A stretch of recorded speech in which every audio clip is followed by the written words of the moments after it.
Já parou para pensar que só existe cultura com energia? E é por isso que a Petrobras é a maior patrocinadora da cultura brasileira. Se depender da gente, essa energia nunca vai faltar. Programa Petrobras Cultural. Mais energia para a cultura. Petrobras, líder na transição energética justa. O Brasil é a nossa energia.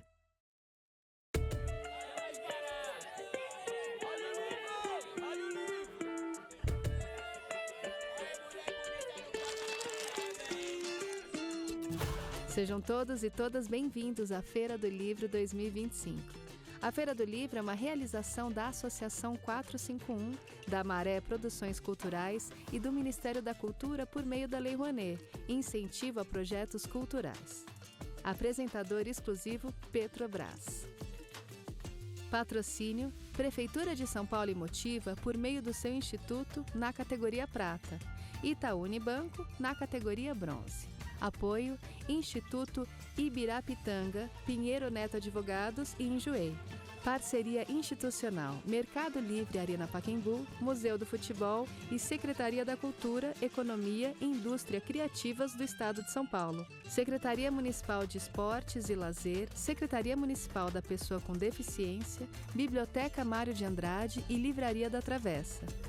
Apoio institucional Embaixada da França no Brasil, Instituto Camões, Instituto Cervantes, Canada Council for the Arts, Acción Cultural Espanhola, Ernesto Tsirunik Advocacia, ETAD, Vagalume, Ecoar, Quiro, Inside by Meliá São Paulo e Genópolis, Bubu Restaurante e Ovo. Parceria de mídia, TV Brasil, Rádio Nacional de São Paulo, Folha de São Paulo, UOL, JCDecO, Revista Piauí e Publish News. Acompanhe a cobertura completa da Feira do Livro 2025 no site da revista 451. Acesse www.451.com.br e também nas nossas redes sociais, @a Feira do Livro. Viva o livro brasileiro!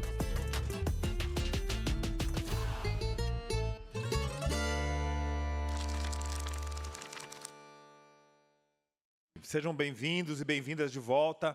Estamos aqui no palco Petrobras para encerrar nossa noite de quarta-feira, uma noite gloriosa, depois de um dia glorioso também, um dia de sol e de muita inteligência, muitos debates literários. E a gente encerra em grande estilo, com casa cheia hoje, com esses dois autores incríveis da literatura brasileira que vem ganhando cada vez mais públicos, cada vez mais leitores. Eu vou convidar ao palco, então, o Rafael Montes. Palmas para o Rafael Montes. Seja bem-vindo ao palco Petrobras, Rafael. Que alegria receber você aqui. Pode se acomodar, por favor. Palmas. Muito bem, Rafael. Muito obrigado. Para conversar com o Rafael, nós convidamos o Edir Augusto. Edir Augusto, seja bem-vindo, grande autor da literatura brasileira. Muito obrigado. Por favor, se acomode aqui. E, para conversar com os dois, eu chamei essa fera, que é a Roberta Martinelli, que está presente aqui na Feira do Livro desde a primeira edição. Obrigado, Roberta.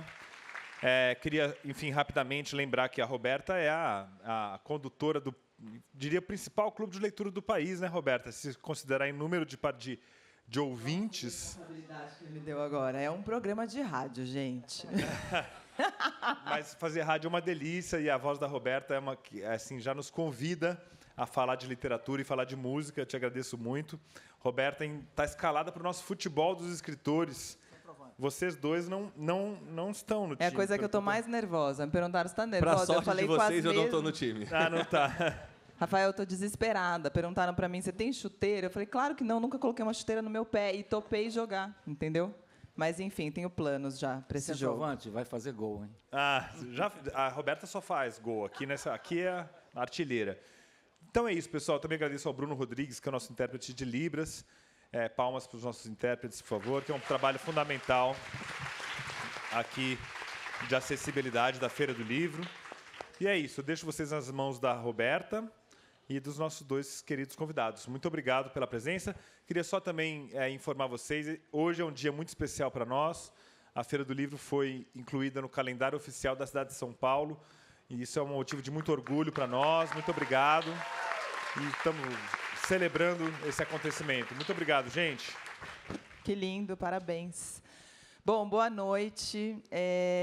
Vou começar já falando que essa conversa está sendo gravada, que ela vai passar na rádio logo depois, porque agora está na hora do Brasil. Então, depois a gente vai transmitir essa conversa pelo rádio também.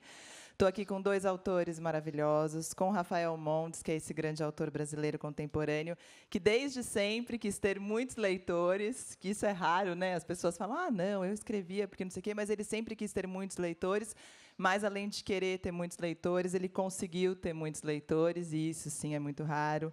Autor dos livros Dias Perfeitos, Jantar Secreto, Bom Dia, Verônica e Uma Família Feliz, para citar alguns. Rafael captura com a sua escrita todo mundo que gosta de suspense, terror e até quem não gosta. E Edir Augusto é outro grande autor brasileiro contemporâneo, além de radialista, assim como eu, tenho que falar, jornalista, um cara do teatro, a palavra é o ofício dele em diversas linguagens, autor de Moscou, Psica e Eu Já Morri, para citar alguns. Estou muito feliz com a presença de vocês 2. Queria começar falando, né, a gente está nessa mesa que chama Na Cena do Crime, e eu queria começar falando sobre o gênero, né, porque muita gente, quando viu essa mesa, falou para mim, eu sempre li, desde pequeno eu lia, e eu sempre li policial, sempre li suspense, porque eu li Agatha Christie. E é muito precioso a gente ter 2 autores brasileiros aqui falando sobre isso, e um gênero que não é muito, ele é muito querido pelos leitores e não é muito conversado, não é muito intelectualizado. O que vocês acham disso? Vamos tirar para o ímpar para começar. Eu posso falar. Eu escrevo para teatro também. E houve uma vez que o grupo com o qual eu trabalho resolveu montar Hamlet, de Shakespeare. E chamamos o Cacá Carvalho, que é um diretor paraense, ator, grande ator, que mora aqui em São Paulo, que vocês devem conhecer. E a primeira pergunta que ele fez foi, Hamlet na Amazônia? Como assim? E nós transportamos aquilo tudo para a Amazônia, porque mais importante do que o local onde era a Dinamarca, mais importante era a trama, a situação, que é o gênero de todos nós, seres humanos, né? Somos as mesmas pessoas, né? Vingança, amor, paixão, arrependimento, vaidade, somos nós, não é? Então, o escritor, ele conta histórias que nós passamos todas no dia a dia. A diferença está na maneira de contar, no estilo de cada um, como é o estilo brilhante do Rafael, que vocês conhecem muito bem. Então, quando eu comecei a me tornar conhecido, já tinha vários livros, todos lançados pela Boitempo, as pessoas diziam, mas um assunto de suspense em Belém? Claro, Belém é o meu lugar. Belém é o meu cenário, e a gente escreve sobre aquilo que vê, onde mora e onde há situações. O resto vem a trama, o que se passa. E as tramas dos meus livros acontecem em qualquer lugar do mundo. No caso, Belém, que é uma cidade a ser descoberta ainda por muitas pessoas. Eu acho que é um lugar incrível, um lugar que fica um dos primeiros pontos de entrada no Brasil. É uma cidade com uma história fantástica, e que já houve, no começo do século XX, teve um boom da borracha mundial, a guerra rolando e tal, e Belém tinha 45 consulados. Vocês imaginam, o nosso comércio era todo ali por barco, né? Como disse um livro do Haroldo Maranhão, que é um grande escritor, a Belém enxerga-se de navio. Entende? Claro, veio o mundo passou por cima, e lá acontece muita coisa, e acho isso, sabe? As pessoas, às vezes, querem intelectualizar, e, na verdade, é tudo muito simples, né? As histórias todas de nós, seres humanos, se passam no mundo, né? No meu caso, em Belém do Pará.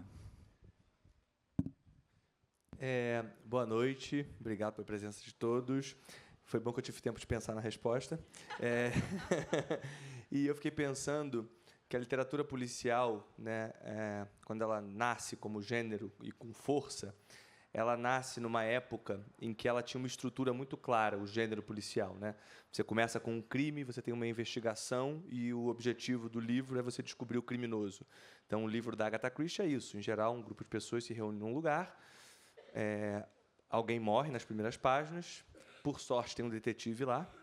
Aliás, se tem um detetive, tomem cuidado, porque vai morrer alguém em geral, né? O detetive pega um barco, morre alguém, ele vai para um hotel, morre alguém, ele pega um trem, morre alguém. E aí ele investiga e chega no final, tem um criminoso. Então, tinha um pouco essa ideia de livro-jogo. E daí muitos autores passaram a se dedicar ao gênero policial quase numa espécie de palavra cruzada mesmo. Ou seja, romance policial era algo que se vendia em banca de jornal. E daí eu acho que vem um pouco a ideia de subliteratura que a literatura policial tem, de Pulp Fiction, exatamente Pulp Fiction, né? Ou seja, feita mesmo em papel jornal, aquele papel mais vagabundo, por um preço mais barato, e etc. E dali, se você olhar a história do romance policial, que finalmente chega na Era de Ouro, com Agatha Christie, Erle Stanley Gardner e vários outros autores, você tinha quase propostas. Então, tinha autores que se dedicavam a um tipo de mistério, que era o mistério do quarto fechado, que era sempre que morria alguém num quarto fechado. Então, o mistério é não só como mataram um sujeito, mas como o assassino saiu de lá, porque está trancada a porta. E aí criaram Tem um livro, aliás, que eu adoro, que é um livro de 1001 soluções para mistérios do quarto fechado. O cara catalogou soluções que os autores da época usaram para mistérios do quarto fechado.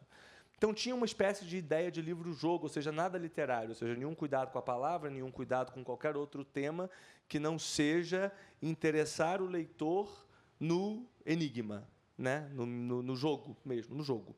A palavra é jogo, porque o autor joga com quem está lendo. Só que ter essa ideia da tal subliteratura e menor porque é meramente jogo é uma ideia muito antiga, porque, desde então, já há algumas décadas, os autores começaram a perceber que, caramba, falar de literatura policial é falar de violência. E falar de violência é falar de sociedade. Então, importa, sim, muito onde se passa essa história. Faz diferença uma história que se passa em Londres, uma que se passa em Nova York e uma que se passa em Belém.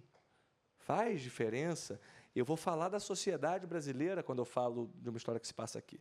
E mais, ao falar de histórias de crime, quem comete crime, a gente, né, animal irracional, mata para sobrevivência. A gente não, a gente mata por racismo, homofobia, a gente mata por misoginia, machismo.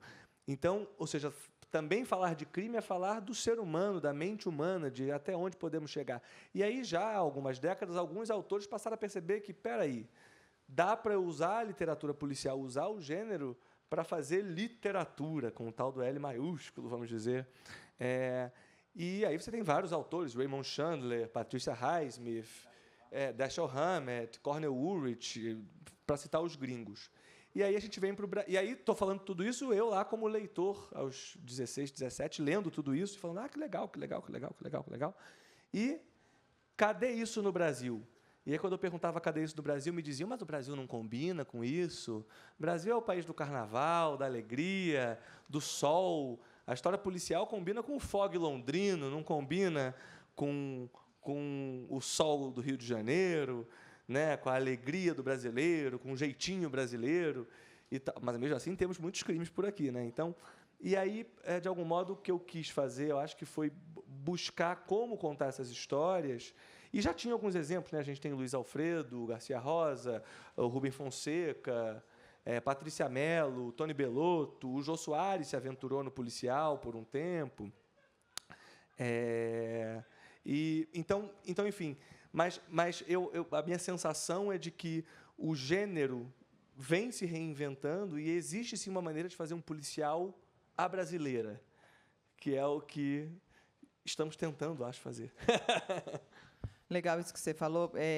No começo de Moscou, aqui, que é o livro do Edir, ele tem uma frase que me pegou bastante, que é: Moscou é sobre violência sem culpa. É em Moscou, poderia ser em qualquer lugar. Que é isso que você falou, né? E eu queria falar sobre... Você falou também do jogo.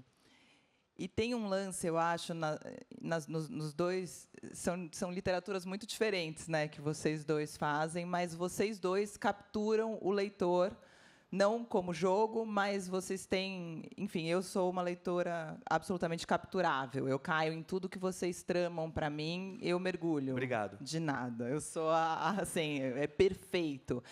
E aí eu queria saber como é pensado isso e como foi pensado a linguagem de vocês na hora de escrever...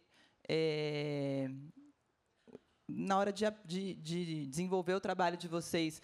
O do Edir é muito claro, eu acho, né? Eu estava até falando com o Massari, que está aqui ontem, né? Que a gente estava falando sobre o primeiro livro, como ele ainda não tem essa escrita tão rápida, e essa escrita tão rápida vai aparecendo e vira uma marca. Para falar bem a verdade, eu não penso muito, não, sabe? Chegar no estilo que eu cheguei escrevendo é fruto de uma vida inteira. Eu sou jornalista, trabalhei em rádio também, em propaganda, enfim, me meti em tudo, e sobretudo em teatro. Em rádio, você tem que ser conciso. Acho que o Massari sabe disso muito bem, né? Se usar mais palavras, vai se perder. No teatro, mais ainda, diálogos não podem durar horas, o sujeito fazendo uma digressão sobre tal assunto, senão a pessoa que está na plateia dorme. Então, você aprende a ser conciso.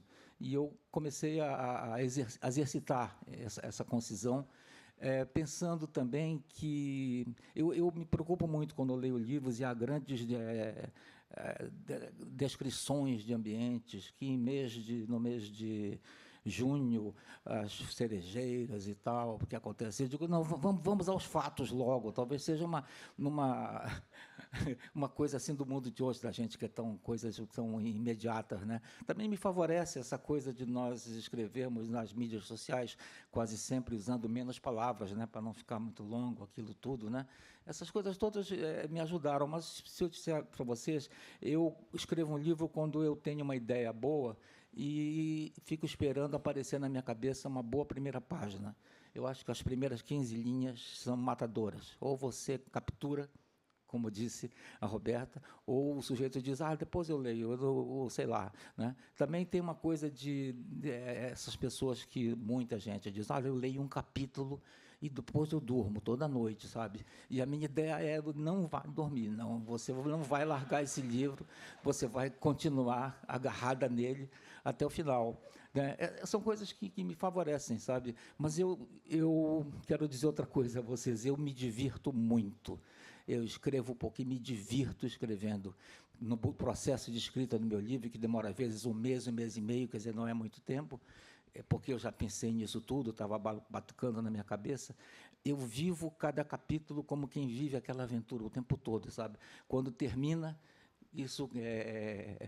quando termina, você entrega para a editora, e a impressão que dá é que a editora puxa de lá e você puxa daqui, porque você estava convivendo com aquelas figuras e se apaixonou por elas. É difícil largar, sabe? Então você entrega o livro e no dia seguinte você parece que terminou um namoro, uma coisa, não sabe qual é o programa que tem, onde é que está passando uma peça, um filme, você não sabe, está meio aéreo, porque é essa coisa do viver aquilo. Então, eu me divirto muito, sabe? E quando eu entrego um livro para a editora, no caso, a Boitempo, eu entreguei aquele serviço, está pronto. É o melhor que eu pude fazer, sempre. Mas eu digo a vocês novamente, eu me diverti muito.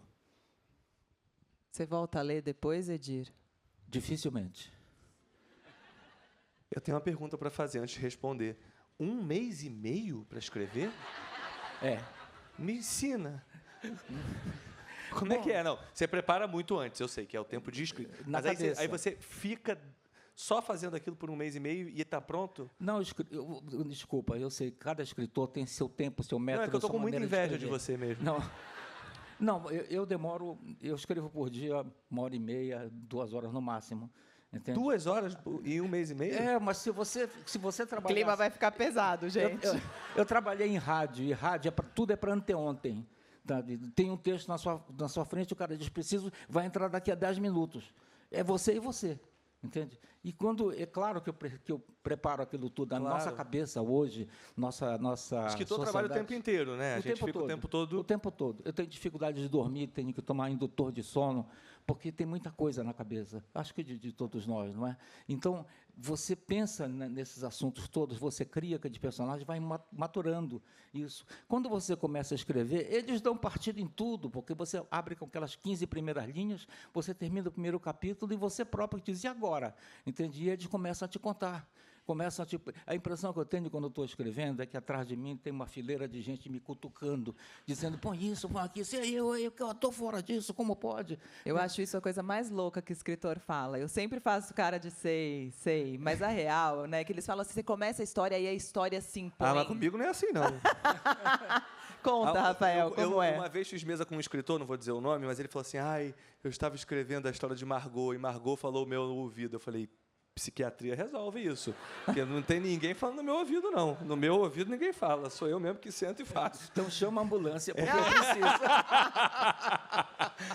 Porque o meu é engraçado. É realmente processo criativo. Por isso que eu fiquei impressionado. Tem muitas semelhanças no processo. Eu também preciso da ideia.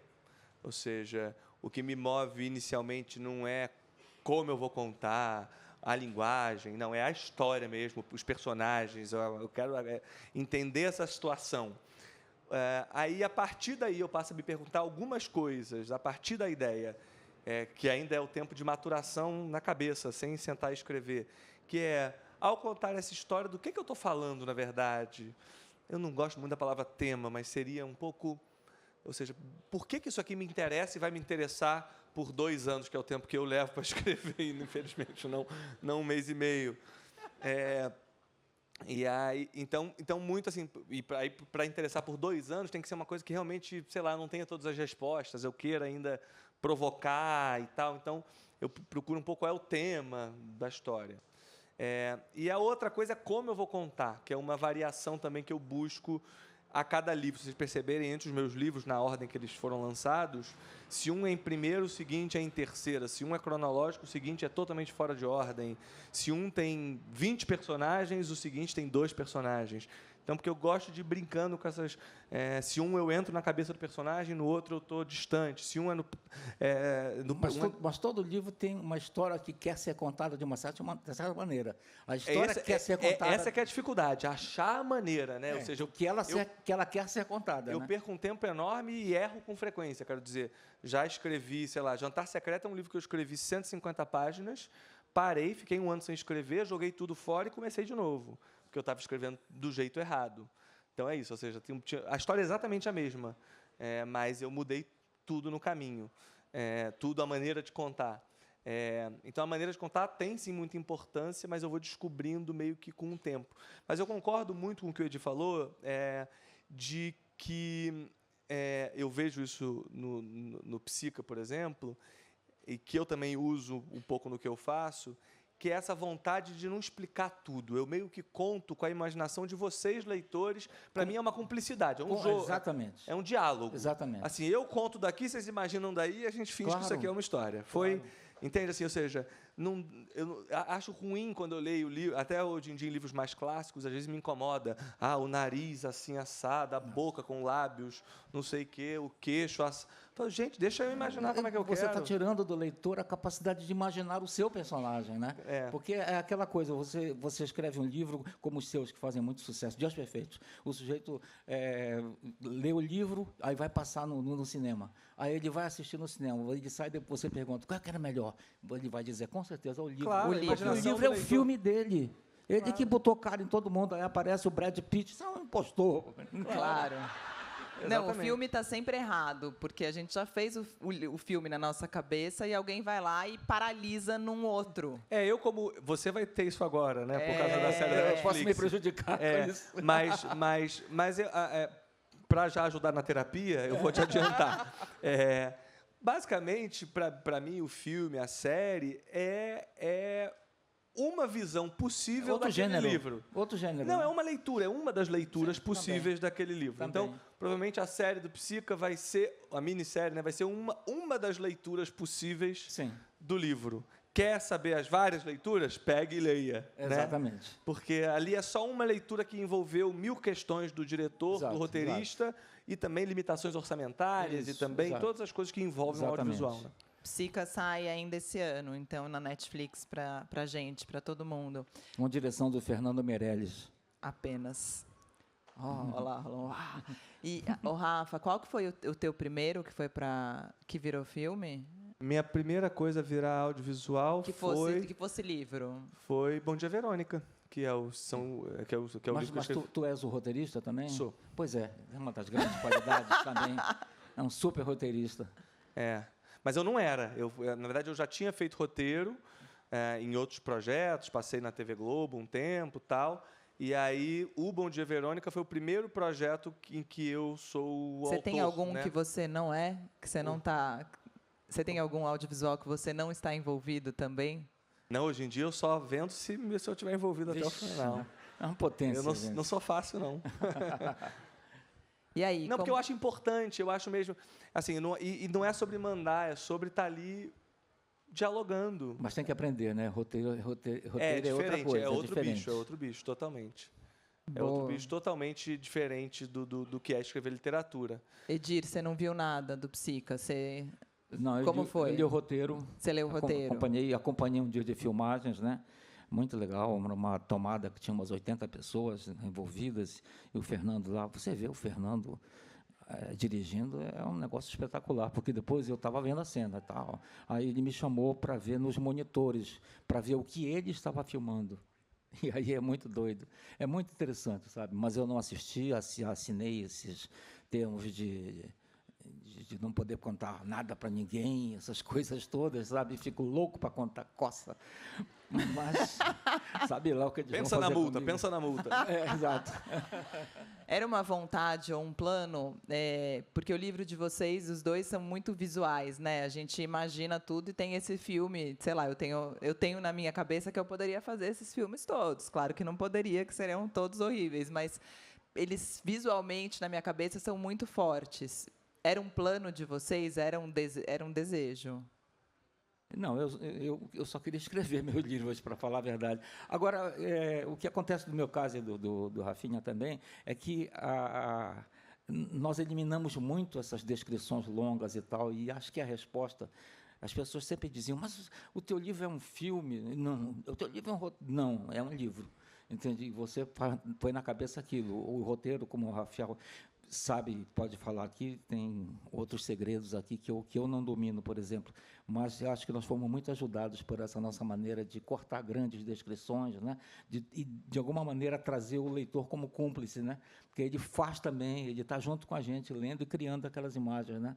Eu acho que isso foi uma coisa boa que a gente fez. Eu estou com o Edir, eu também, quando escrevo, quero fazer livro. O que não quer dizer, não vou ser hipócrita, não importa que seja adaptado. Não, é ótimo que seja adaptado. Ele vai ver, assim que sair, vai ser, sem dúvida, um grande sucesso e vai vender mais livro, que também é ótimo. Mais gente vai chegar no trabalho dele. Então, é muito bom ir para o audiovisual. O audiovisual atinge mais pessoas, né? Muita gente, infelizmente, no nosso país ainda não gosta de ler. Então, agora, até com Beleza Fatal, muita gente viu Beleza Fatal e falou, adorei. Você escreveu o livro, mas eu não gosto de ler. Entende? Então, acontece. Então, assim, sim, é bom que o audiovisual tem esse alcance, essa força de chegar a mais pessoas. Mas eu, quando escrevo um livro, eu também só quero escrever um livro. E digo mais, eu costumo brincar que tem um elogio que eu escuto com alguma frequência que, para mim, foi o que você acabou de dizer, que para mim não é exatamente elogio. Fala assim, nossa, é tão bom que até parece um filme. Eu falo, mas é um livro. Porque, assim, se fosse para ser filme, eu fazia um filme. Aliás, eu escrevo roteiro, então eu posso fazer o filme. Então, quero dizer, quando eu falo isso, quero dizer, para mim, o livro tem que ter algo de literário. Porque se for para ser um pré-roteiro, faz o roteiro, não precisa fazer o livro. Então, por exemplo, eu até vivi agora uma situação que foi, eu escrevi o roteiro de um filme, que é Uma Família Feliz, e decidi fazer o livro depois. E eu decidi fazer o livro depois, não foi para, beleza, já fiz a história, vou ganhar uma grana aqui fazendo o livro. Não, eu falei, cara, é a história de uma mulher que vive uma vida aparentemente perfeita, num condomínio perfeito, e ela engravida e sofre várias pressões nesse condomínio, e tem o bebê não querendo muito ser mãe, e tem uma espécie de depressão pós-parto, e coisas estranhas vão acontecendo, o bebê aparece machucado, as filhas... O bebê reborn, que você é vanguarda. Bebês reborn. E aí tudo isso no ar ali, E aí a questão é ela que está batendo nas crianças, então ela está ficando louca ou não? Então eu falei, é uma história que é muito forte se eu puder entrar na cabeça dela. E o cinema não me permite exatamente isso. Então eu falei, vou fazer o livro porque eu posso entrar na cabeça dela, que é algo que não tem no filme. O filme tem outras coisas.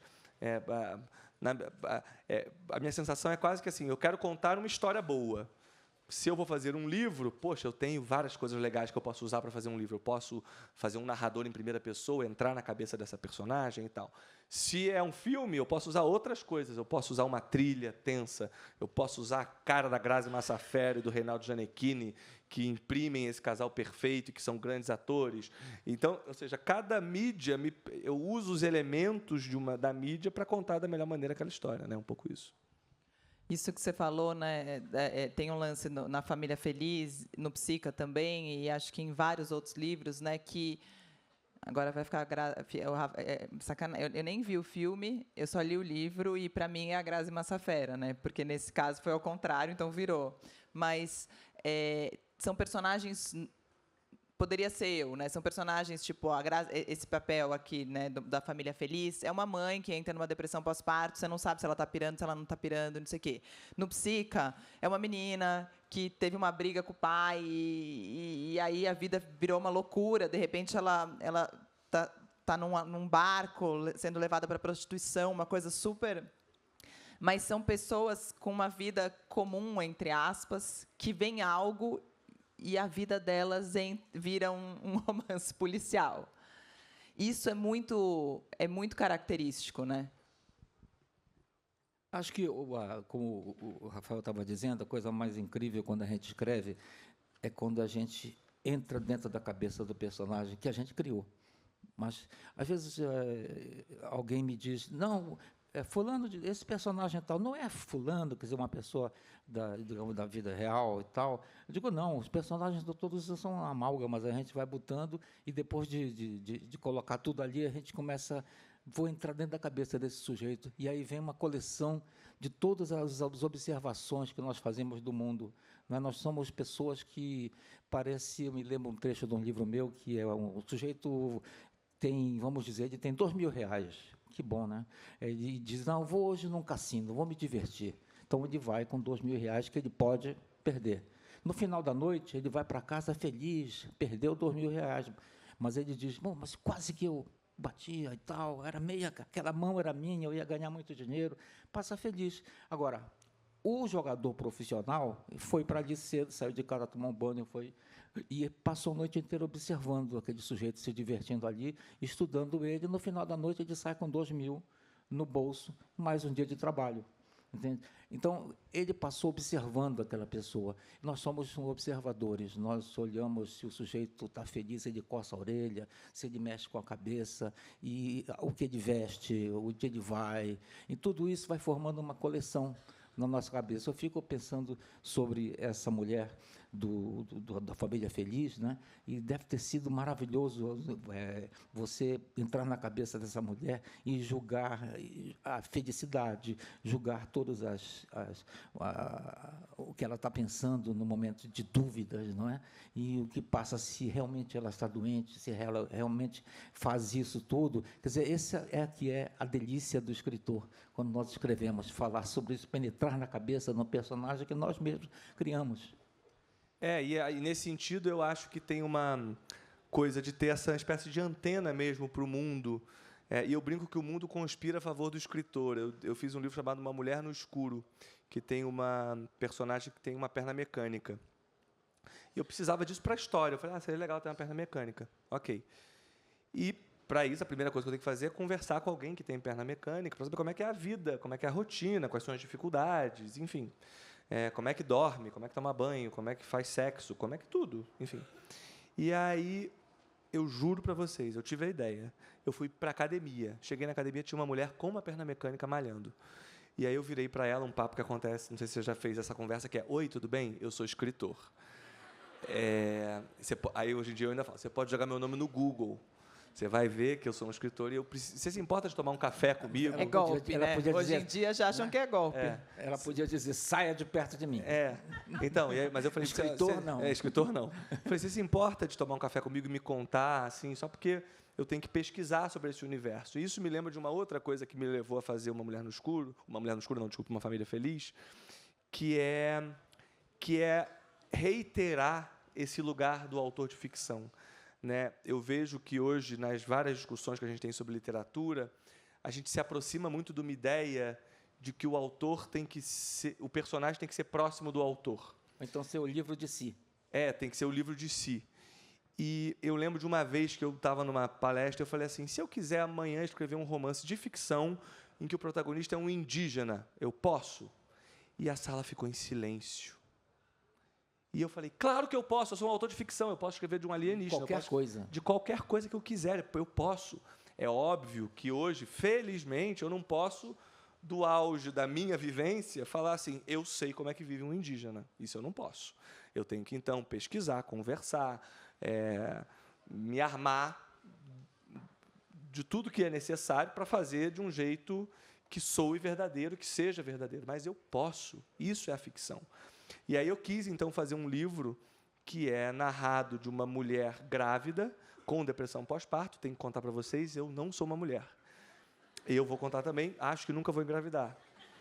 Mas fui lá e fiz. Como? Conversando com várias amigas, pesquisando sobre o assunto, uma vez escrito, mandando para essas amigas, e relembrando que, sim, a delícia da ficção é que eu posso, em primeira pessoa, escrever de uma mulher grávida.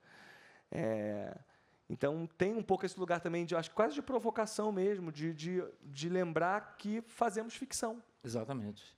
Eu morei uma vida inteira no centro de Belém e atrás do prédio em que eu morava tinha uma zona de prostituição, porque Belém, como falei antes e tal, era uma cidade portuária, antes de inventarem até o carro, o avião, essas coisas todas. Então, os marinheiros ficavam de folga e ali, enfim, tinha uma zona famosa. Então, eu cresci, vendo da janela do meu quarto, muita coisa ali.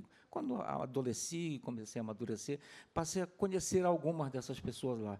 Depois, um grupo de teatro com o qual eu trabalho abriu um teatro na zona do Meretriz. Primeira cara que olhou lá e disse, ei, o que é que vai ser aqui? Era uma prostituta. E elas foram metade do primeiro elenco de uma peça que a gente montou lá e de várias outras. O que aconteceu com isso é que eu me tornei amigo de muitos.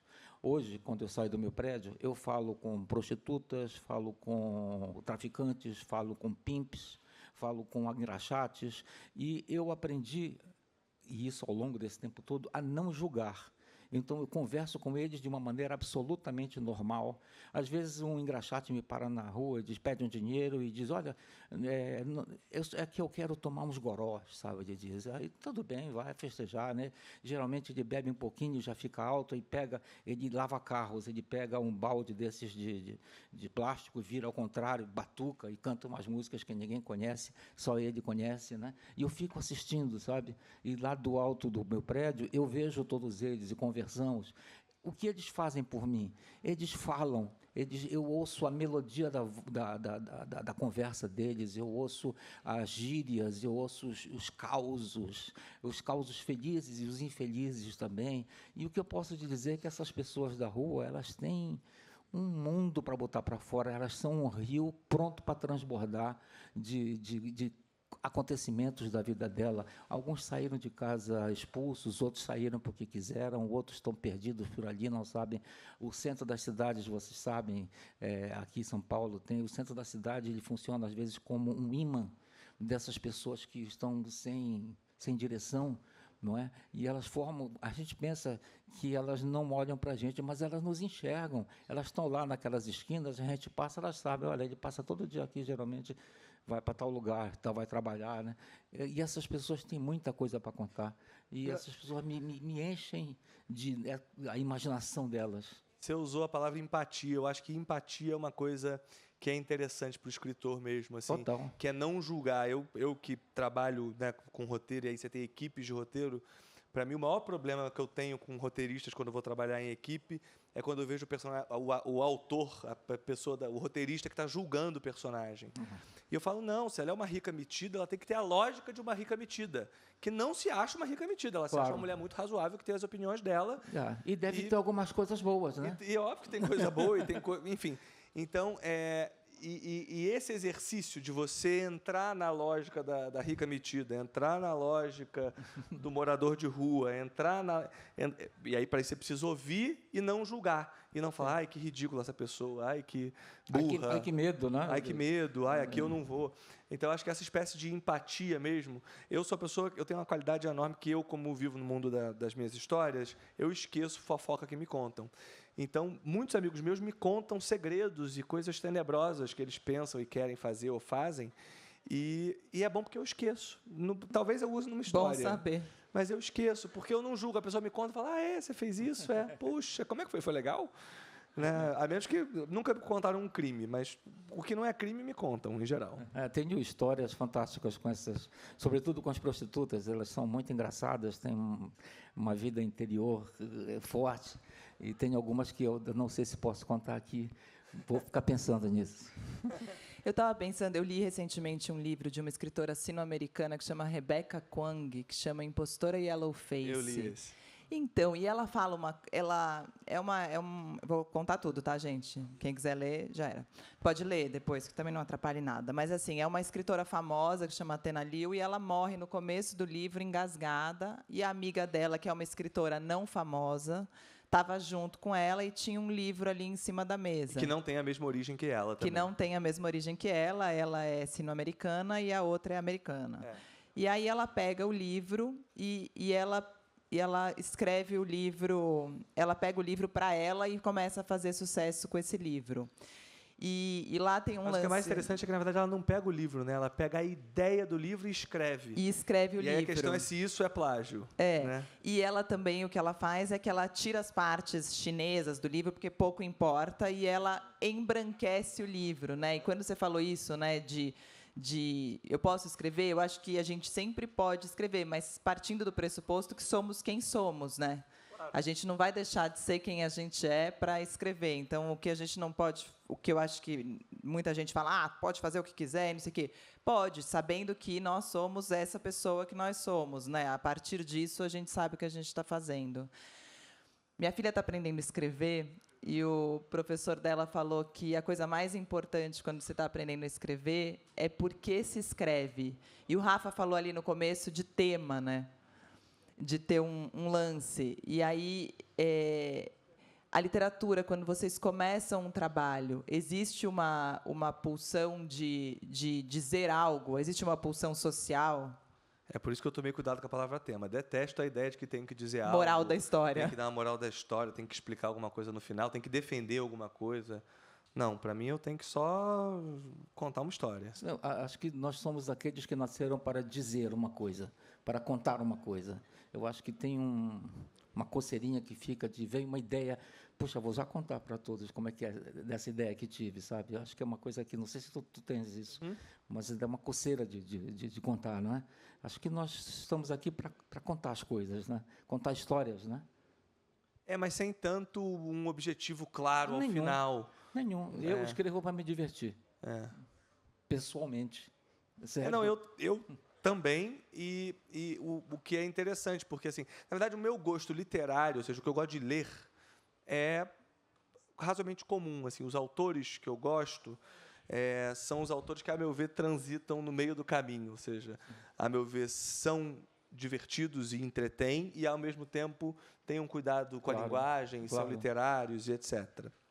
Então, para mim, esse meio do caminho é que é o difícil.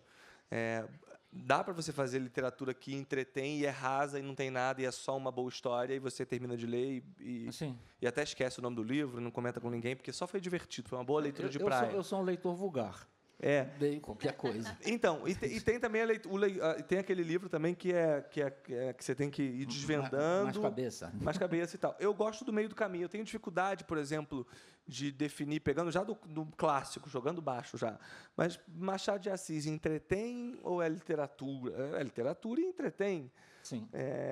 E Ian McEwan, se a gente pegar um contemporâneo, Dona Tartt, Patricia Highsmith, dos nossos colegas aqui brasileiros, o Edir, o Santiago Nazarian, que está aqui, que a gente conversa sobre isso, né, Santiago? De como Santiago. Que é para a gente, o Santiago faz terror, mas também é literatura e é terror. É literatura e é terror, porque eu tenho medo de filme de terror e de livros de terror, sabe? Eu já tenho dificuldade para dormir com livros de terror. Outra característica em comum, então, entre quem escreve essas histórias violentas, somos todos medrosos. Exato. Você, pelo visto, é medroso, então, muito. Também. Eu também sou bem medroso. Eu acho que para escrever sobre medo, você tem que ser medroso. Para saber exatamente porque você sabe qual é o medo. Né? Claro, eu sou muito medroso, gente. Eu qualquer coisa arriscada que me chamam para fazer, eu falo, tem certeza que a gente vai fazer isso? Acho melhor não. Exato. Acho melhor não. Porque eu sempre não. penso tudo que Ou pode então, dar errado. agora né? não.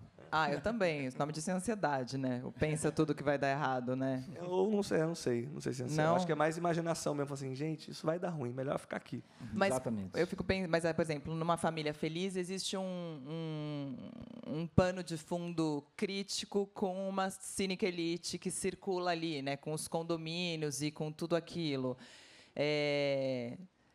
Nos livros do Edir também existe um retrato de uma cidade, e até acho que é legal a gente falar depois também de literatura do norte.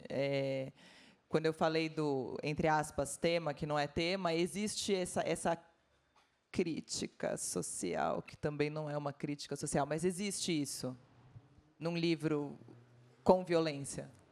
Sim, porque como o Edir falou, somos observadores, estamos no mundo.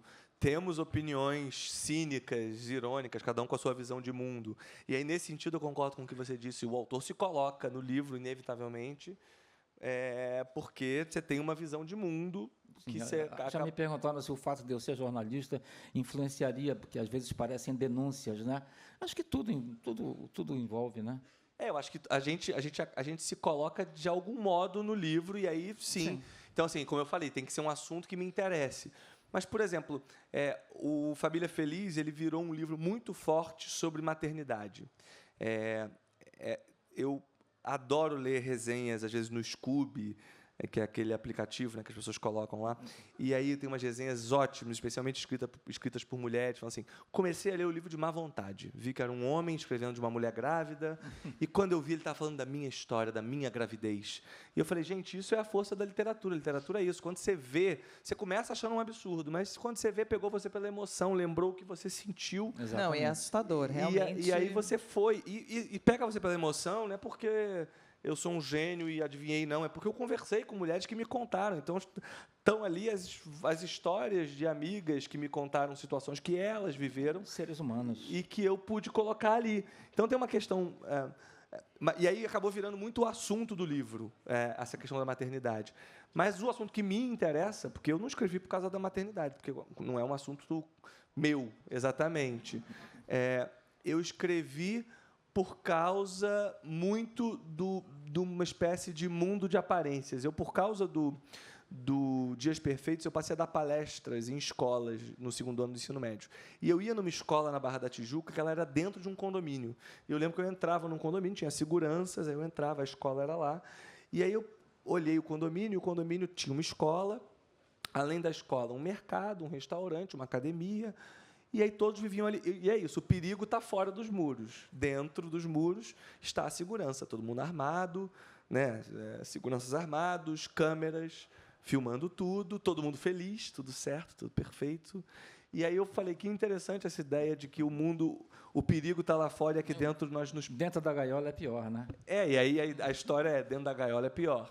Então, esse era o assunto que me interessava. E aí, para isso, eu falei, vou contar uma história de uma mulher. Aí, a outra coisa que me interessava também, que é um assunto que me preocupa hoje, acho que é um assunto ainda muito quente, é a cultura do cancelamento. Assim. Talvez porque eu fiz direito, e talvez porque eu tenha certa empatia, eu vejo hoje as pessoas na internet, tipo assim, sei lá, fulaninho traiu fulaninha. Acaba com o fulano. Acaba com a vida do fulano. Fala, gente, assim, beleza, não é bom trair, não traiam, mas acaba com extirpa o ser humano da sociedade. Não, e o que faz, às vezes, a cultura do cancelamento faz você torcer para coisas que você nem torceria, porque você fala, meu, é horrível o que ele fez, mas ele não merece isso. Aí você fica do lado da pessoa que talvez... Eu, com frequência... Eu fico também. Eu, com frequência, vivo isso, assim. É que eu não me meto porque eu tenho muita coisa para fazer. Mas, assim... Mas eu fico com vontade. Outro dia... gente, não filmem isso. Aí vai estar no rádio, droga. Mas, por exemplo, outro dia eu vi, há algum tempo atrás, vazou uma história de um menino, que era um ator, parece, que gostava de comer cocô. Vocês lembram dessa história? E aí cancelaram o garoto. Eu falei, gente, ele só gosta de comer. Deixa ele. É você que está comendo cocô? Deixa o cara. Não pede receita para ele, né? Eu falei, aí se eu defendo esse sujeito, vão falar que eu como cocô também. Enfim, aí começa. Mas assim, qual é o problema? Entende? E aí as pessoas cancelaram, acabaram com a vida do menino, o cara parou de poder fazer trabalhos. E aí, então assim, eu queria falar um pouco da cultura do cancelamento, de como é uma loucura e vai numa... Assim, só para lembrar, até para homicídio, cara, é uma coisa que eu acho talvez um pouquinho grave. Até para homicídio, a pessoa é julgada, condenada, cumpre pena e sai. E a gente definiu que é assim, em sociedade. Então, ninguém pode extirpar ninguém porque traiu, porque mentiu, porque roubou, porque... Beleza, vai lá, julga, é crime, prende, não é crime, deixa solto. Mas, assim, eu acho... E aí eu queria um pouco tratar disso. Então, os temas que me interessavam eram esses. Não era exatamente a maternidade. A maternidade cresceu como tema no livro e virou um dos temas do livro. Mas acho que uma das coisas que a gente faz também é examinar os personagens e mostrar que o sujeito pode ser um assassino, mas ele também pode ser um bom pai, pode ser uma boa pessoa, um cara bacana. Ele comete esses crimes, mas ele... Então, nós somos seres humanos. Então, nos meus livros, realmente, eu procuro fazer. Não tem vilão e não tem mocinho. As pessoas são todas motivadas por, enfim, situações graves, têm que sair e resolver e fazer. Mas é isso, gente, são seres humanos. Eu acho muito maniqueísta quando a primeira página do livro já entrega que o sujeito é mau e você tem que ter raiva dele, né? Primeiro que eu não acredito em ninguém mau, assim. Eu não acho que ninguém acorda falando assim, hoje eu vou fazer maldade. Assim, juro, nem o Putin, eu acho. Acho que o Putin ia falar, hoje eu vou defender aqui o meu. Eu também acho, Rafa, mas as pessoas não acham. Mas eu acho mesmo. O Javier Contreras, agora no livro dele, fez uma frase que eu amei, que é: para o monstro é sempre o outro. Exatamente. Não, e tem essa palavra monstro, é uma palavra que me interessa bastante, porque quando eu escrevi os filmes do caso da Suzane Richthofen, e agora eu escrevi o filme da Elise Matsunaga também, que vai ser para a Netflix, as pessoas chamam as pessoas de monstro. E o que é um monstro? O monstro é o que não é humano. E, para mim, vou usar uma palavra ruim, mas a delícia dessas histórias é que elas são humanos. Então, a gente chama de monstro para distanciar, falar aquilo lá que ela que é monstro, não sou eu. O monstro e suas razões, né? Mas nós somos todos potencialmente monstros. Na verdade, é um ser humano que cometeu um ato monstruoso. Sim. Longe de mim falar que está tudo certo. Não, é um ato monstruoso. O sujeito é um monstro, mas é um fofo também, de repente. Mas é isso, é o que você falou. Pode ser um estuprador e um bom pai. Entende? Pode. Claro. É horrível, mas pode. É horrível, mas pode. Falando nisso... com frequência aliás, com frequência tem essa complexidade. E falando nisso, eu fico pensando, a nossa realidade, né? A gente vive um mundo louco, cada vez mais louco, com muitas coisas que acontecem. A realidade, muitas vezes, né, a coisa que mais falam hoje em dia é que o roteirista do Brasil está de parabéns e essas coisas todas. Existe um limite para a violência na ficção de vocês? O Marcelo Mirizola, que é um escritor que eu gosto muito, me disse uma frase que eu nunca escrevo. Ele disse: ficcionistas, cuidado, a realidade é uma concorrente. Acho que é uma boa resposta, né? É perfeita essa resposta. É isso. Porque eu lendo, né, no Psica, eu fico muito mexida com a menina ser tão jovem e passar por tudo aquilo, né, que ela passa. E é um misto. E vocês dois têm estilos muito diferentes de escrever, né? o Rafa, ele tem um lance mais... Ele tem os plot twists muito, ele engana mais, né? E eu acho que o Edir tem um lance, tem uma violência muito mais... Vida como ela é. A vida como ela é. É um tapão, assim, essa aí. Mas veja só, eu fiz uma pesquisa sobre escravas brancas, que é uma coisa que acontece no mundo todo, e também sobre os ratos d'água, aqui em Belém. Vocês sabem, Belém, por conta dos rios todos, né, nós temos piratas também lá de rio, que são os ratos d'água. Então, fiz uma pesquisa e tal, mas eu não tinha a primeira página do livro. Eu digo, poxa, cara, pensar nisso e tal. Um dia, um amigo de trabalho chegou e me mostrou no celular uma cena de sexo entre dois jovens. Eu digo, o que é que tem? Ele disse, essa moça aqui era a mais bonita do quarteirão todo de onde eu moro. Era a rainha do colégio e tudo mais. E aí ela brigou com o namorado e ela chegou um dia para a aula e todo mundo ria da cara dela e ela não sabia por quê. Aí mostraram, o namorado colocou nas mídias sociais e tal, aí a diretora chamou, mandou para casa, o pai deu uma surra e vai mandar a moça para passar uns dias na casa da prima ou irmã, sei lá, nem me lembro mais. Aí eu olhei e disse, ok, eu tenho a primeira página do meu livro, entende? Então, é criação, ficção, ou é uma coisa que acontece com todos nós, que a gente sabe e tira partido disso? É a primeira página do meu livro. Sim. Eu confesso que qualquer coisa que vem falar para mim de limite, para mim grita censura, assim, tipo, ou seja, porque quando pergunta qual é o limite, eu pergunto quem define o limite também, né? Porque se existe um limite, quem define? Aí quem define começa para mim uma confusão de que me dá certo medo de quem define os limites das coisas. Então eu acredito que não existe limite, e o limite, na verdade, é simplesmente o bom senso de cada um, do próprio autor, que entende até onde ele pode ir. E, por isso mesmo, é muito subjetivo. Então, eu já ouvi gente falar assim, Rafael, tão interessante nos seus livros, como você dosa a violência de um jeito perfeito, e não exagera, e não é gratuito, e tarará. E também já li críticas de gente falando, Rafael escreve violência gratuita para chocar. Por quê? Porque cada um leram a mesma coisa, mas a subjetividade de cada leitor entendeu aquilo ali como ou um ultrapassou certo limite e outro não. Mas eu, quando escrevo, não gosto de pensar que existe limite. Zero. Não. Na literatura. No audiovisual, como a imagem bate muito forte, eu acho que existem, sim, limites, além da classificação indicativa. Existe um limite, ou seja, o grau de violência que eu me permito ir no audiovisual é menor, mas aí percebe, quem impõe esse limite sou eu que estou criando a história e acho que tem coisa que não precisa mostrar, você deduz naturalmente. E é de mau gosto mostrar. Mas ser de mau gosto, de bom gosto, vem de cada um. Né? Uma vez me perguntaram como é que eu conseguia dormir depois de escrever certas cenas dos meus livros. E eu disse, eu durmo feito uma criança. Eu também durmo muito bem, graças a Deus. Não por conta da violência da cena, mas porque eu acho que escrevi bem. Então, durmo feliz por ter escrito bem. Não, e quando escreve, ainda sente uma alegria tremenda escrevendo as coisas. Enorme. Fala, ai, que bom que eu escrevi. Mas uma moça aqui em São Paulo me disse, eu acabei de ler seu livro, era de madrugada, eu abri a janela, eu queria gritar, porque eu estava agoniada com aquilo. Eu digo, ai, que bom, deve ter sido uma emoção boa, né? Claro, mas é diferente. Você acaba de ler o livro, digamos, e você está ofegante, porque aqui o livro te deixou e tal, aí você fecha o livro e você olha para o lado e diz, não, estou aqui no meu quarto, está uma temperatura boa, meia luz, né? Está aqui meu abajur, está aqui um cigarrinho, sei lá se tem um chá, está tudo bem. Você teve uma emoção, você viveu coisas interessantes, né? E não é isso que a gente quer? Sim.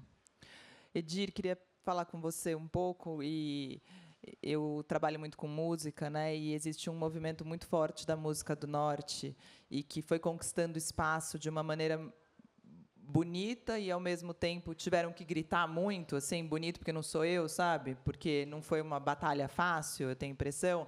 Mas mesmo, sei lá, Rock in Rio, que colocou um monte de gente para tocar e falou que era uma música do Brasil todo e não estava contemplado o Norte nesse Brasil que eles diziam que era o Brasil. Queria saber como é a literatura. É bem difícil, sabe? Bem difícil. Minha editora está aqui, ela pode dizer para vocês, porque ela teve a coragem de apostar em mim. Eu tenho 7 livros, eu acho, que na Boitempo, e a Boitempo me colocou também em outros lugares. Eu tenho 5 livros traduzidos e lançados na França, onde eu já tenho um prêmio Lazinho, e alguns espalhados em outros países. Agora, para o norte chegar aqui, a impressão que tem, sabe aquela muralha do Game of Thrones? Aquela coisa assim, você tem que passar por cima disso, não é fácil. Eu me lembro que, quando agora em 2023, eu recebi um prêmio da PCA por um livro meu, e eu fui no palco para falar e tal, e quando eu entrei no palco, eu olhei para aquela plateia, tinha gente de vários gêneros, gente de televisão, jornal, porque é um prêmio muito assim, aberto, sabe? E eu fiquei imaginando a dificuldade de olhar para aquela plateia e de pensar de onde eu tinha vindo. A mesma vez, quando fui, assim, a primeira vez que eu fui para a França, estava num lugar maravilhoso e tal, aí eu subo na plateia, eu olho, era um teatro com 800 pessoas lá para me ouvir. Eu digo, pô, isso pode ser uma pegadinha, eu vou voltar, porque não deve ser comigo. Mas é uma coisa muito interessante. Os franceses dizem que eu estilhacei o cristal do Éden Amazônia, entende? E eles gostam, eu acho isso muito incrível. Mas eu sempre tenho que dizer, quando venho falar para pessoas, boa noite, eu sou Edir Augusto, sou um escritor de Belém do Pará. Belém, mas escuta, Belém fica perto do quê, sabe? E é natural isso ainda hoje no Brasil, embora não devesse ser. Mas nós sempre fomos em Belém, preciso explicar isso, muito insulares. Moramos distantes. Para vocês terem uma ideia, para visitar um vizinho em São Luís do Maranhão, eu tenho que pegar um Boeing ou 10 horas de viagem de carro. Para visitar um amigo em Manaus, meu vizinho, eu tenho que pegar um Boeing ou pegar 3 dias de barco subindo. Para ir para Santarém, que é a segunda maior cidade de Belém, 2 dias de barco ou um Boeing. Para Marabá, que é no sul do Pará, outro Boeing, ou então sei lá quantas horas. Por conta disso tudo, nós fomos dando jeito, nosso próprio jeito. Vocês imaginam que, no tempo das radionovelas, a Rádio Nacional do Rio de Janeiro, que mandava os capítulos das radionovelas, que são hoje ainda as novelas de televisão, mandava em um vinil desse tamanho, assim, para tocar naqueles pratos especiais que tinham, né? Mas, em Belém, tinha casting local, eles permitiram, por causa da qualidade que tinha. Então, uma das coisas que nós tivemos que aprender em Belém foi dar o nosso próprio jeito. Então, a nossa música é diferente. Nós temos uma afinidade muito grande com a música do Caribe, que é ali perto, né? Antigamente, quando não tinha tanto sinal no ar, você pegava as rádios do Caribe, muito locais, sabe? Então, tem uma influência muito grande, a influência do bolero, a influência das músicas mais dançantes, isso tudo é muito a nossa cara. E o que aconteceu é que, ao longo do tempo, quando os estúdios começaram a se modernizar e ficar cada vez mais simples gravar músicas, e também uma nova geração chegou, doida para mexer nos botões e tal, elas começaram a mesclar essa modernidade do som mundial com aquilo que nos era mais natural, um certo balanço, o tipo de canto, né? O tipo de sotaque que nós temos, sabe? Ou seja, nós já criamos um tipo de música que era só nossa, e assim acontece também com a literatura. Hoje nós temos grandes escritores lá, jovens escritores, gente que acontece muito, que já conseguiu romper essa barreira e chegar aqui com livros lançados. Isso acontece em várias outras áreas. No momento, aqui em São Paulo, tem uma exposição do Luiz Braga, que é um amigo meu, que é um dos melhores fotógrafos do mundo, que vocês devem visitar, que é muito... Enfim, nós temos uma linguagem nossa, e agora queremos que todo mundo conheça também, como nós conhecemos a linguagem daqui de São Paulo, que São Paulo é como o mundo todo, como disse uma música aí, não é? Mas tem também essa literatura, o canto, a música, a cultura que a gente assiste pela televisão, que invade todos os lares do Brasil todo, mas também nós temos algo muito bom para mostrar. Queria até te pedir desculpa pela pergunta, né? Porque é um saco isso. Toda vez, né? Tipo, um escritor de São Paulo não tem que responder uma coisa dessas. Mas é que eu acho importante falar, porque muita gente fala, eu não conhecia o livro, não sei o quê. E aí existem limitações que são maiores do que o escritor, né? Sim, sim. Mas é preciso exaltar também a força da minha editora, que apostou em mim, aposta até hoje. Não, e a já força tem um dos livro novo artistas lá, todos. não sei quando vai sair ainda, vamos ver. E daí estamos esperando agora essa série que vai passar na Netflix, né, do Psica. Espero que todos gostem. Sim. Mas leiam o livro primeiro. Agora, gente, a gente vai encerrar na Rádio Eldorado e a partir de agora é só, gente. Brincadeira. Agora chegaram perguntas aqui, Agora eu vou ler as agora perguntas. tá liberado. Agora tá liberado. Agora pode contar aquela história que você falou que era babado. Brincadeira.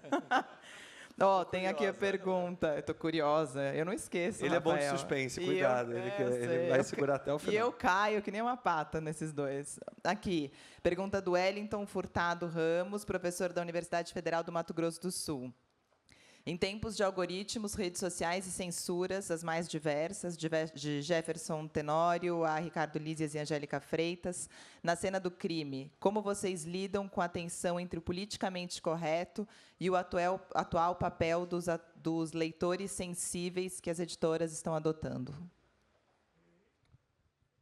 Eu tenho a impressão de que vivo à beira do cancelamento. E a mim só interessa fazer coisas e contar histórias que me deixem à beira do cancelamento, ou seja, em que eu corra riscos e provoque em determinado lugar. E não só na literatura, mas também,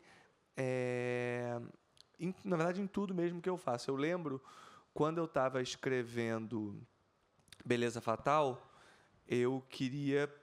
um dos temas muito que me interessa é o mundo de aparências, né? Falei já na Família Feliz. Se você pensar em todos os meus livros, tem uma coisa do que você mostra e quem você realmente é.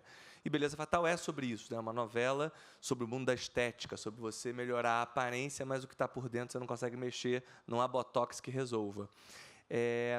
E aí eu queria então que tivesse uma personagem que falasse nas redes sociais e ela para ser lacrativa e lucrativa, usaria a linguagem neutra. Então, ela falaria, bom dia, amadas, amados e amades. E eu lembro que, quando eu propus isso para a minha equipe falou, você está louco? Se a gente vai ser destruído por todos os lados, o pessoal de direita vai odiar porque usa a linguagem neutra. O pessoal de esquerda vai odiar que a gente vai estar debochando. E aí eu falei assim, vamos lá, existe uma... Vamos lá. Existe a linguagem neutra. Existe. Existe gente usando a linguagem neutra só para aparecer e pagar de legal? Existe. A minha personagem é essa. E que discutam. Não é problema meu se é certo, se é errado, se é bom, se não é. Não é isso. Eu não estou aqui para fazer a militância da linguagem neutra. E nem para ser contra a linguagem neutra. Eu estou para falar, existe uma personagem que é uma hipócrita, e, por sinal, é a vilã da novela, só para lembrar, que usa a linguagem neutra. Mas a minha própria equipe tentou me segurar um pouco. Falou, não, você tem certeza? A gente vai arrumar problema. Eu falei, eu quero mais é que arrume, porque vão me acusar de quê? De tratar do que é? Não estou dizendo que não é bom, que é, nada. Estou falando assim, tem uma personagem que é esta, que usa de um jeito hipócrita, que nem as empresas que no mês LGBT se lembram, adoramos os gays. Por quê? Ou seja, é um pouco sobre isso. Então, eu gosto, sim, dessa ideia de viver à beira do cancelamento. Leitores sensíveis, eu acho que podem ser importantes, sim. Não tenho nada contra. Tenho um pouco mais contra aviso de gatilho, ou seja, você, num livro, colocar o que tem de gatilho. Porque, a meu ver, a gente cria uma ideia... Para mim, eu tenho várias questões com a questão do aviso de gatilho. Dá gatilho. Não, por que dá gatilho? Porque não, o problema nem é esse. Isso é o de menos. Porque meu problema com o aviso de gatilho é, mais uma vez, pergunta de advogado. Quem define o que tem que avisar? Quem define? Porque, a depender de quem a gente elege para presidente, qualquer dia vamos achar que tem que avisar, aviso de gatilho, tem beijo gay. Pode ser um gatilho para determinadas mães, para determinados pais, pode ser um gatilho que seus filhos leiam histórias que têm beijo gay. Ou seja, quem define cadê a listagem geral de gatilhos a serem avisados num livro? Segundo, o mundo é gatilho. Vivemos uma grande manancial de possibilidades de gatilho o tempo inteiro. E, aliás, essa que é a graça de viver, a meu ver. Né? E, assim, respeito que a pessoa tenha, Rafa, pô, se um livro tem estupro, eu não quero ler sobre esse assunto. Tem Google, você joga no Google do que se trata o livro e vê lá.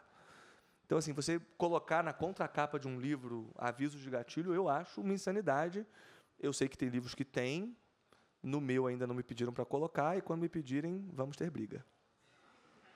Edir, e você? Esse mundo do cancelamento é mais recente, né? Mas eu acho que pelos meus livros eu já sou um cancelado.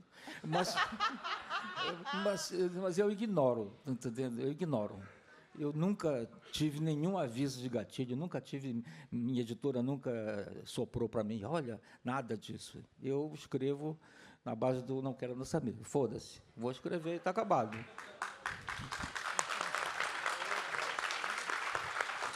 Mais uma pergunta que chegou. Pensando no tema da mesa, queria que Edir e Rafael falassem das semelhanças e diferenças da violência retratada em suas obras, o que cada um quer dizer sobre o Brasil hoje.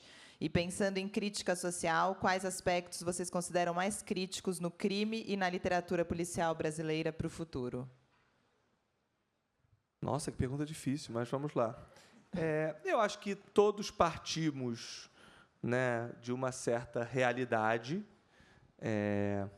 ainda que não acho que nenhum dos nossos livros sejam exatamente de denúncia, mas eles partem de elementos de realidade. E eu acho que, aí, falando dos meus, e aí um pouco diferente do Edir, do Psica, eu acho que eu brinco que meus livros, a meu ver, aliás, tudo que eu faço, para mim, ele é um tom acima da realidade. Eu não acho, gente, não é realista alguém que sequestra alguém, põe dentro de uma mala e leva para um hotel de anões. Não é realista. Não é realista jantares de carne humana. Não é exatamente. Assim, é parte da realidade. Eu brinco que isso existe na realidade, mas tem um certo exagero. O próprio Beleza Fatal, eu brincava que era uma novela botocada, é uma novela exagerada, é uma novela que fez harmonização facial e pecou pelo excesso e perguntou, tá legal? Fala, tá ótimo. Tem um quê meio, eu tento, né, acho, quando penso nas histórias, tem um quê meio quase Almodóvar, que não é realista também. O Almodóvar não é realista na direção de arte, porque não existe um lugar que você vai com o apartamento todo com a palheta perfeita, enfim. Então, nesse sentido, eu vejo uma certa diferença. E, para mim, o grande desafio da literatura policial brasileira é que é uma literatura policial, em geral, feita sem polícia, né? Porque, justamente, a gente não tem aqui no nosso país a ideia da polícia como mantenedora da ordem. Ou seja, justamente o contrário, né? Então, enquanto o romance policial nórdico é um corpo encontrado no lago de Reykjavik, e aí o policial Knur, da Islândia, vai investigar. E, assim, aquele corpo é o corpo do semestre. E o policial Knur é o melhor policial da cidade, todo mundo adora ele. No nosso, cara, o corpo ia... No Rio de Janeiro, gente, o assunto é assim, ó, não pega a linha vermelha não, vai pela amarela, que teve tiroteio e morreram 3. Aí você fala, beleza, vou pegar a amarela. Né? E aí, então, assim, essa ideia da banalidade, eu acho que torna um pouco mais difícil, usando a frase do Mirizola, acho que assim, torna um pouco mais difícil o nosso trabalho aqui de autor brasileiro. Exatamente. Bem, eu acho que isso que o Rafinha falou é perfeito, tá entendendo? Nós temos nosso país, né? Temos uma realidade que é nossa, infelizmente, em muitas questões, né?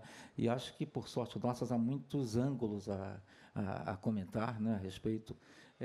Nos meus livros também tem. O meu próximo livro tem um arcebispo que vai visitar um traficante de cigarros, que, aliás, é um grande colaborador da igreja, sabe?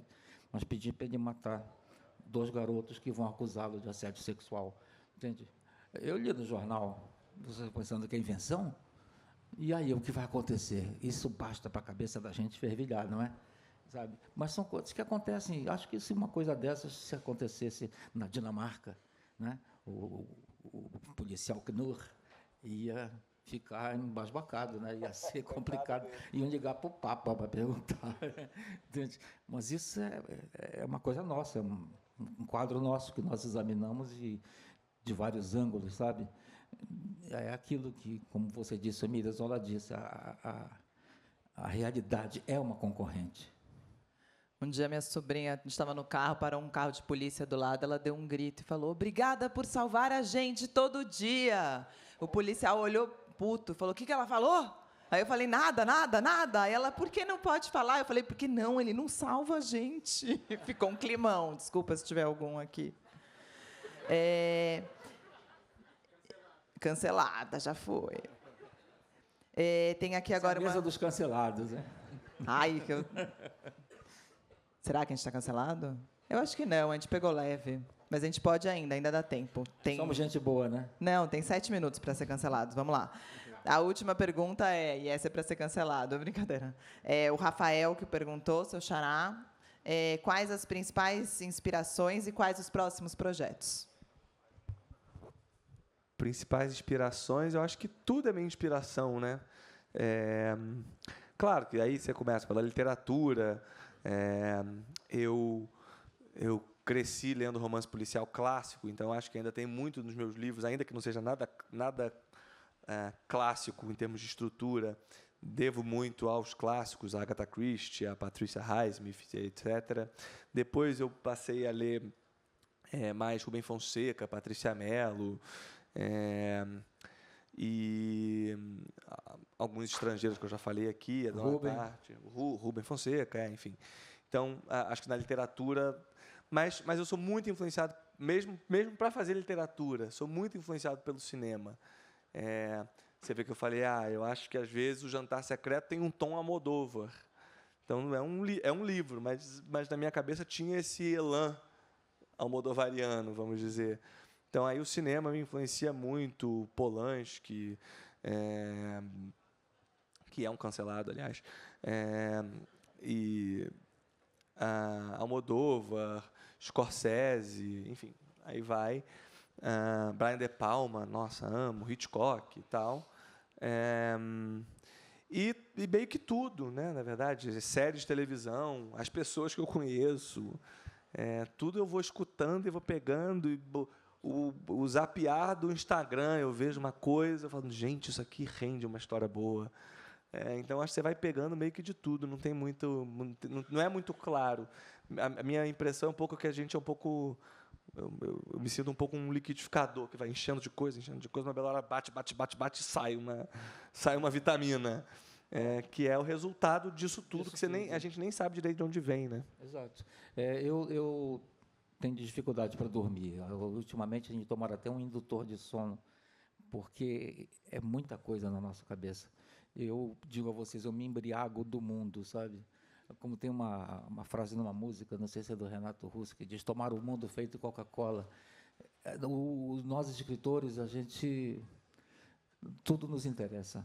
Para onde nós olhamos, nós observamos, tem algo que nos interessa, esse mundo, e esse mundo de hoje, que é tão múltiplo e com tanta invasão, né? Somos invadidos por essa torrente de informações todas, né? Isso deixa a gente meio complicado, sabe? E eu tenho dificuldade de dormir, graças a Deus, porque realmente o tempo que eu fico dormindo é um tempo que eu deixo de ver. Você só dorme bem quando escreve uma cena muito violenta e fala, essa ficou boa. Aí você dorme bem. Feito uma criança. Aí você dorme bem. E os próximos projetos, tem o livro do Edir, que ele já falou, Psica, que vai sair. Psica sai logo mais na Netflix. Exato. Livro novo também logo mais. Rafa? Eu estou escrevendo um livro, aí vontade de lançar ano que vem, vamos ver. Preciso terminar para isso. Eu escrevi agora o filme da Elise Matsunaga, que começa a filmar em breve para a Netflix. E escrevi... a série do Dias Perfeitos chega agora, provavelmente agosto, não temos data ainda, mas agosto, setembro, chega a série do livro Dias Perfeitos, e acabou de sair pela Companhia das Letras uma edição de colecionador do Dias Perfeitos, que é bem legal, assim, porque ela além de ser capa dura, lindíssima, a capa é maravilhosa e tal, tem uma coisa curiosa, eu vou contar essa historinha, que é uma história boa. Eu, quando escrevi o Dias Perfeitos, eu tenho um grupo restrito de amigos e pessoas para quem eu mostro o livro enquanto eu escrevo. Aliás, até alguns deles estão aqui hoje. Natália está aqui, Santiago também na frente, às vezes lê, Vitor. Então, tem uma galera aqui que lê enquanto eu estou escrevendo. Então, eu vou ver o que você acha disso aqui e tal.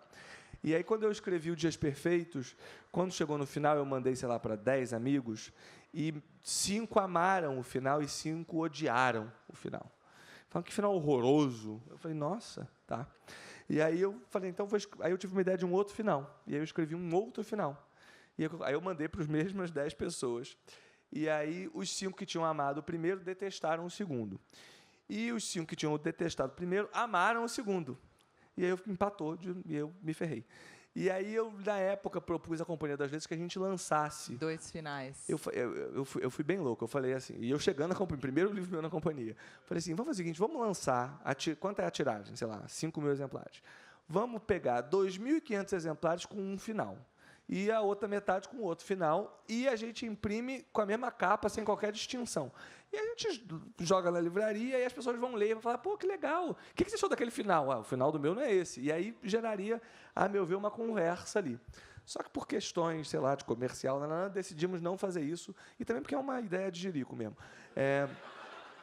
Lançar... Nossa, ia dar tanta briga, você ia achar que seu amigo não tinha entendido, que ele era burro. Então, tinha um problema desse, que aí podia, coisa do consumidor, ia brigar porque comprou um produto diferente do outro, e aí ia dar um BO enfim. E aí não aceitaram a minha ideia maluca de lançar o mesmo livro, só muda realmente o finalzinho do penúltimo capítulo e o último capítulo inteiro. Eu falei, gente, é só mudar o arquivo e imprimir metade. Não podia fazer isso. E aí, então, eu escolhi o final primeiro que eu tinha escrito, que era o que eu mais gostava, enfim, e tal, e lancei. Então, o livro, como foi lançado há 10 anos, é o livro que eu gosto, né, e o final que eu gosto. Mas aí, nessa edição especial, tem não só o final do livro, mas no final vem agora o outro final. E tem o outro final, então, quem quiser pode ler também o outro final, que eu não garanto que seja um final muito mais alegre do que o que é o primeiro, mas pelo menos é... Sabe vender livro esse aí, né? Fiquei com vontade. Tu gosta do final alegre ou do outro? Eu gosto do que eu lancei há 10 anos. Eu não, alegre. Não, que não é alegre, tão longo de... Nada meu é muito alegre.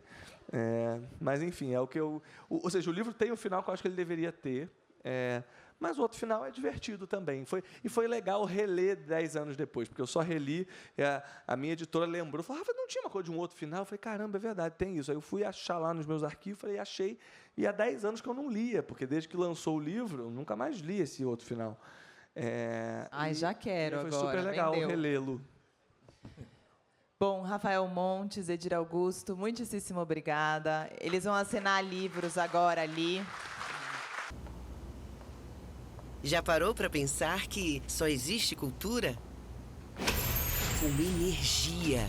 E é por isso que a Petrobras é a maior patrocinadora da cultura brasileira.